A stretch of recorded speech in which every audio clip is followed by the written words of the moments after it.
तीन दोस्तों ने मिलकर एक सपना देखा, यूपीएससी क्लियर करने का।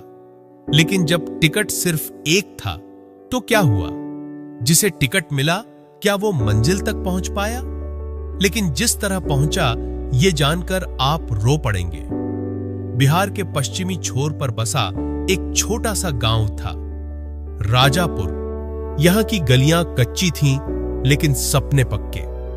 उसी गांव में तीन दोस्त रहता था, अमन, राहुल और विवेक। एक ही स्कूल में पढ़ता, एक ही बेंच पर बैठता और तीनों एक ही सपना देखता, यूपीएससी क्लियर करने का।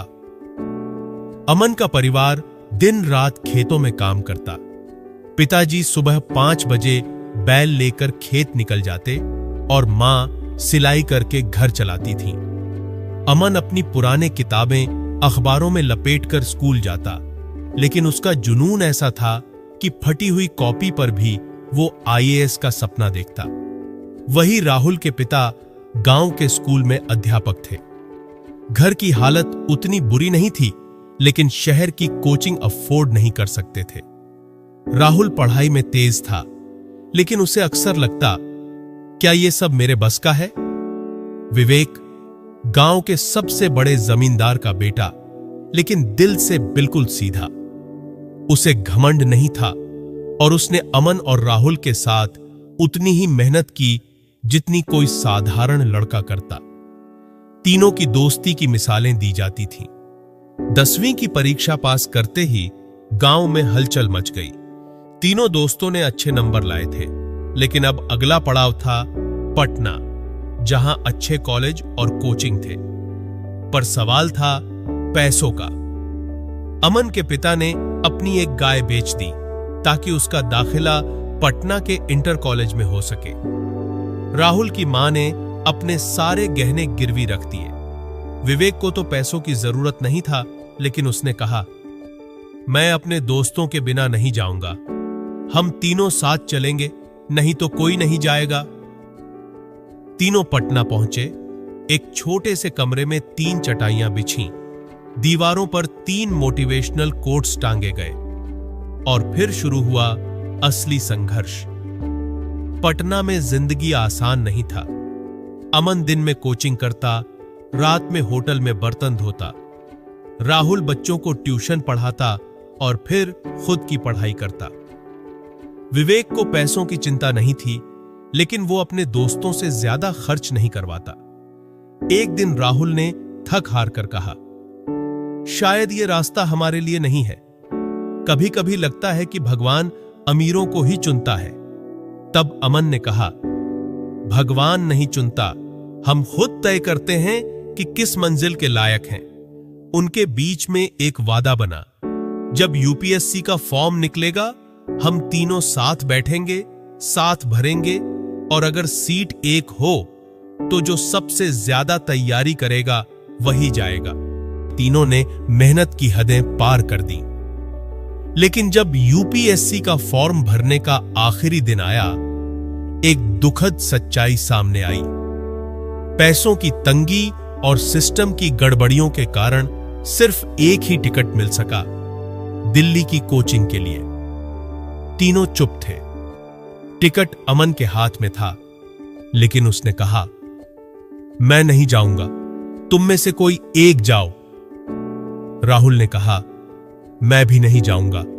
विवेक, तेरा रिजल्ट सबसे अच्छा है, तू जा। लेकिन विवेक ने वो टिकट फाड़ने ही वाला था कि अमन ने रोक लिया और बोला, विवेक, तेरा सपना हमारा सपना है। अगर तू जाएगा तो समझा हम तीनों गए। विवेक चला गया, लेकिन उसने वादा किया, अगर मुझे सफलता मिली तो मैं लौटकर सबसे पहले अपने इन दोनों दोस्तों के लिए ही कुछ करूंगा। विवेक दिल्ली आ चुका था। भीड़, शोर, प्रतियोगिता, सब कुछ नया और भारी था। लेकिन उसकी जेब में जो एक पुराना कागज था, वही उसकी ताकत बन गया। उस पर लिखा था, हम 3 नहीं हैं, हम एक हैं। जहां एक पहुंचेगा वहां तीनों की जीत होगी। विवेक ने कोचिंग शुरू की। लेकिन दिल्ली में हर कदम मुश्किल था। हर कोने में हजारों सपने एक दूसरे से टकरा रहे थे। कोचिंग में पढ़ाई आसान नहीं थी। टॉपिक समझना, नोट्स बनाना, फिर खुद से सवाल पूछना।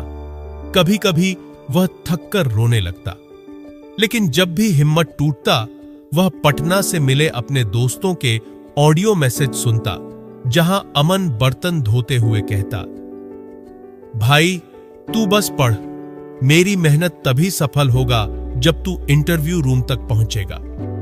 इधर पटना में अमन और राहुल अपनी लड़ाई लड़ रहे थे। अमन ने अब होटल में बर्तन धोने के साथ साथ रात की सफाई का काम भी पकड़ लिया था। राहुल ने बच्चों के साथ साथ अब कॉलेज स्टूडेंट्स को भी ट्यूशन देना शुरू किया। दोनों ने ठान लिया था अगले साल वे खुद दिल्ली जाएंगे। लेकिन कभी कभी पेट की भूख, नींद की कमी और थकान इतनी बढ़ जाता कि राहुल कहता, हम जैसे लोग क्या वाकई इस सिस्टम को बदल सकते हैं? तब अमन जवाब देता, अगर हमने हार मान लिया तो गांव के बच्चों को कौन उम्मीद देगा? दोनों अपने संघर्ष को तपस्या मान चुके थे। विवेक ने यूपीएससी का पहला अटेम्प्ट दिया। प्रीलिम्स का पेपर देखकर वह हड़बड़ा गया। सवाल कठिन थे और उसने जितना सोचा था उससे ज्यादा आउट ऑफ सिलेबस लग रहा था। रात को फोन आया। अमन ने पूछा, पेपर कैसा गया? विवेक बोला, शायद कट ऑफ के पास हूं, लेकिन पक्का नहीं। कुछ दिन बाद रिजल्ट आया। विवेक प्रीलिम्स में पास हो गया। दोस्तों ने पटना में मिठाई बांटा, लेकिन अमन ने सिर्फ एक वाक्य कहा, भाई अभी तो बस शुरुआत है, मेंस और इंटरव्यू बाकी है। मेंस की तैयारी आसान नहीं था। दिन में 10-12 घंटे पढ़ाई, उत्तर लेखन, अभ्यास, टाइम मैनेजमेंट, सब कुछ विवेक ने किया। लेकिन मेंस के ठीक 2 हफ्ते पहले विवेक के पिता की तबीयत खराब हो गया। घर लौटना जरूरी था। वह तैयार हो चुका था वापसी के लिए, तभी अमन और राहुल पटना से दिल्ली आ गए। अचानक, बिना बताए। उन्होंने कहा, तू सिर्फ पढ़ाई कर, तुम्हारा घर पर अब हम रहेंगे। अमन दिल्ली में अस्पताल के पास रुक गया, विवेक के पिताजी की देखभाल करने के लिए। राहुल ने उसके लिए पिछले वर्षों के पेपर और मॉडल आंसर तैयार किए और विवेक मेंस दे सका, पूरे फोकस और समर्पण से। कुछ महीने बाद जब रिजल्ट आया, विवेक का रिजल्ट था ऑल इंडिया रैंक 11। गांव में ढोल बजाए गए। लोग कहने लगे, जमींदार का बेटा आईएएस बन गया। लेकिन विवेक मंच पर गया और कहा, मैं अकेला नहीं हूं, मेरे साथ 2 और आईएएस हैं, अमन और राहुल। उन्होंने किताबें नहीं पढ़ी, लेकिन मेरी जिंदगी की सबसे बड़ी शिक्षा वही थे। अगर वे न होते तो मैं कभी सफल न होता। गांव के लोग रो पड़े। 1 साल बाद विवेक अब ट्रेनिंग में था, लेकिन उसने अपने गांव में एक कोचिंग सेंटर खोला। कोचिंग का नाम दिया 3 दोस्तों का पाठशाला। अमन अब उसी कोचिंग में गरीब बच्चों को पढ़ाता है। राहुल ने 2 साल बाद यूपीएससी निकाल लिया, ऑल इंडिया रैंक 97 लाकर। तीनों अब अलग अलग पोस्टिंग में हैं, लेकिन महीने में एक बार गांव जरूर आते हैं। जहां उनकी पहली क्लास शुरू हुई थी, उसी पेड़ के नीचे अब गांव के सैकड़ों बच्चे बैठकर सपना देखते हैं। सपने अकेले नहीं देखे जाते। जो सपना दोस्तों के साथ बंधता है, वही सच्चा और सबसे बड़ा होता है। 3 दोस्तों की यह कहानी आपको दोस्ती पर गर्व करना सिखाता है। अगर आपको यह कहानी अच्छा लगा हो तो अपने दोस्तों के पास शेयर जरूर करें और कमेंट में 3 लाल दिल जरूर भेज दीजिएगा।